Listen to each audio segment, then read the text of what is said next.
लड़ता रहा, कार्य करता रहा और देश की आजादी में भी इस क्षेत्र की भूमिका उसको कोई नकार नहीं सकता है। प्रथम स्वातंत्र समर से लेकर के उसके बाद के कालखंड में अगर आप देखेंगे बहुत बड़ा योगदान रहा है इस भूभाग का, इस धरती का।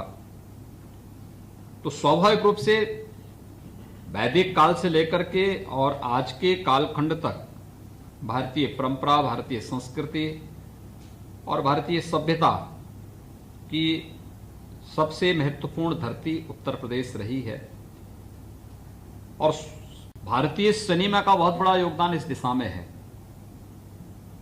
देश को जोड़ने, केवल भारत के अंदर ही नहीं, भारतीय सिनेमा ने तो भारत के बाहर तक भारत की संस्कृति और सभ्यता को पहुंचाने का कार्य किया। हर एक के उत्थान और पतन का अपने एक समय होता है और ये धर्म चक्र है, ये उत्थान और पतन उसके साथ जुड़ा होता है। हम उससे अलग अपने आप को हटके नहीं देख सकते। इसलिए ये जितनी भी प्रक्रियाएं हैं, अगर बुरा हुआ है तो उसने अच्छा भी किया है और अच्छे बुरे के बीच में रास्ता हमें ढूंढना है, उससे हमें रास्ता निकालना है। हमें अच्छेपन के लिए भारतीय दृष्टिकोण हो, भारत की सभ्यता और संस्कृति को हम पूरे देश के अंदर गौरव के साथ पहुंचा सकें, पूरी मर्यादा के साथ पहुंचा सकें, इस भाव को लेकर के इस कार्यक्रम को आगे बढ़ाने की आवश्यकता है। और मैं आपको इस बात के लिए विश्वास के साथ कह सकता हूं कि कनेक्टिविटी के मामले में अगर आप देखेंगे तो बेहतर कनेक्टिविटी, हमारा जेवर एयरपोर्ट एशिया का सबसे बड़ा एयरपोर्ट बनने जा रहा है। अभी अगले महीने से हम लोग उस पर कार्य प्रारंभ करने जा रहे हैं और 2023 से हमारा प्रयास है कि हम उसको फंक्शनल करेंगे। सबसे बड़ा एशिया का एयरपोर्ट बनेगा, ग्रीनफील्ड एयरपोर्ट, इंटरनेशनल एयरपोर्ट के रूप में हम उसे डेवलप कर रहे हैं। हमारी सारी कार्रवाई पूरी हो चुकी, 5000 एकड़ में वो बन रहा है, बहुत बड़ा एयरपोर्ट बन रहा है। दूसरा, उसकी कनेक्टिविटी जो हम दे रहे हैं, इस कनेक्टिविटी के साथ साथ हमने इंफ्रास्ट्रक्चर के लिए और भी कुछ किया है। हम ये जो पूरा क्षेत्र है, यहां पे मेट्रो की भी 4 लेन की कनेक्टिविटी तो अभी भी है, मेट्रो की और भी जो आधुनिक सुविधाएं होंगी इन सब के साथ हम उसको जोड़ने जा रहे हैं। हमने अपनी अथॉरिटी की पूरी बैठक, नोएडा, ग्रेटर नोएडा, यमुना अथॉरिटी, इन सब की बैठकें भी हमने की हैं। ये केवल फिल्म सिटी तक ही सीमित नहीं रहेगा, हम वहां पे एक वर्ल्ड क्लास इलेक्ट्रॉनिक सिटी भी देने जा रहे हैं और वर्ल्ड क्लास की एक फाइनेंशियल सिटी भी हम वहां पे प्रपोज करने जा रहे हैं, जो हर प्रकार की आर्थिक और वित्तीय गतिविधियों का संचालन वहां से कर सके। इस दिशा से भी ये सारी एक्टिविटीज हमारी वहां पे प्रारंभ होने जा रही हैं और इसको लेकर के बहुत तीव्र गति से हम लोग अपने कार्यक्रम को आगे बढ़ा रहे हैं। अब आश्चर्य करेंगे, 2017 के पहले उत्तर प्रदेश में हमारे केवल 2 एयरपोर्ट फंक्शनल थे और एक में कभी कभार कोई फ्लाइट आ पाती थी। आज हमारे यहां 7 एयरपोर्ट फंक्शनल हैं, 25 पे कार्य चल रहा है। हर एक कोने को हम टच कर रहे हैं।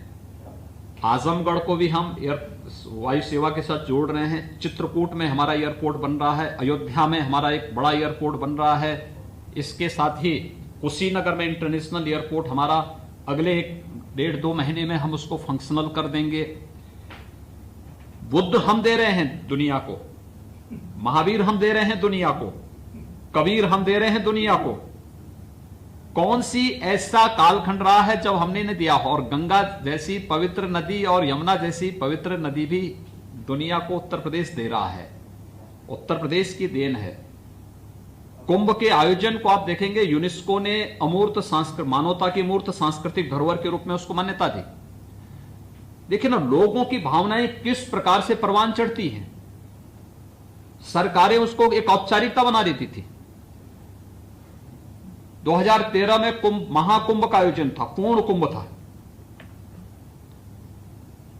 घटनाएं, दुर्घटनाएं, दुर्व्यवस्था, गंदगी, ये सब के पर्याय कुंभ जैसे आयोजन बन गए थे। कुंभ के बारे में हम लोग क्या मानते थे? कुंभ ये मानते थे कि कुंभ में सभी देवी देवता संगम तट पर आकर के स्नान करते हैं। सरकार की कोई व्यवस्था हो ना हो, लेकिन गांव का एक सामान्य गरीब से गरीब व्यक्ति से लेकर के हर जिसके पास साधन थे अपने साधन से, शेष व्यक्ति अपने स्वयं के साधन से, कोई पैदल आ रहा है, कोई ट्रैक्टर से आ रहा है, कोई ट्रेन की छत पे चढ़ करके आ रहा है, कोई ट्रक में बैठ करके आ रहा है, लेकिन संगम में जाकर के स्नान करता था। सुविधा नहीं होती थी। कुंभ के बारे में जब चर्चा की बात आई तो मैं प्रधानमंत्री जी के पास गया। आदरणीय प्रधानमंत्री जी ने कहा कि देखिए, कुंभ को दुनिया के एक यूनिक इवेंट के रूप में प्रस्तुत किया जाना चाहिए। अब तक छवि क्या है? कुंभ का मतलब अव्यवस्था, कुंभ का मतलब गंदगी, कुंभ का मतलब दुर्व्यवस्था, कुंभ का मतलब असुरक्षा। इस छवि को कैसे हम हटाएंगे, इसके बारे में कुछ अध्ययन करके इस पर कार्य योजना तैयार होनी चाहिए। हम लोगों ने कार्य प्रारंभ किया। यद्यपि 2019 में कुंभ जो था वह पूर्ण कुंभ नहीं था, अर्ध कुंभ था, लेकिन हमने नाम बदला। हमने कहा नाम कुंभ होगा, अधूरा हमारे यहां कुछ नहीं होता है। क्लासेस की कंटिन्यू कर सका बिना यहाँ आए हुए।